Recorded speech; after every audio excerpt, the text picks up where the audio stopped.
Pagkatapos kong maligo, yan. Naglalagay ako lagi ng cream. Alam mo ba, ang cream na nilalagay mo lagi sa mukha, para hindi ka lagi magka-pimples, dapat iniingatan nyo lagi yung skin ninyo. Dapat lagi nyo nilalagyan. Kasi, yan ang pinaka-importante sa atin para walang punggod. Ganun yun. Kailangan lagi siya. Ayan. Ayan. Ganyan. Ganyan lagi. I-apply mo yung cream. Ayan.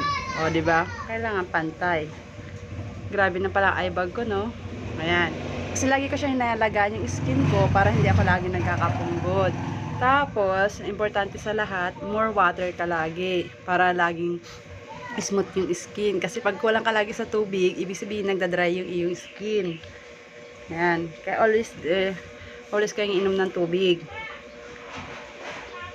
Ganyan. No. See? Yan.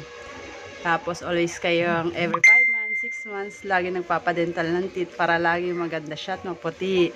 Laging okay ang teeth. 5 months to 6 months ang normally na kailangan mong i-maintain na maging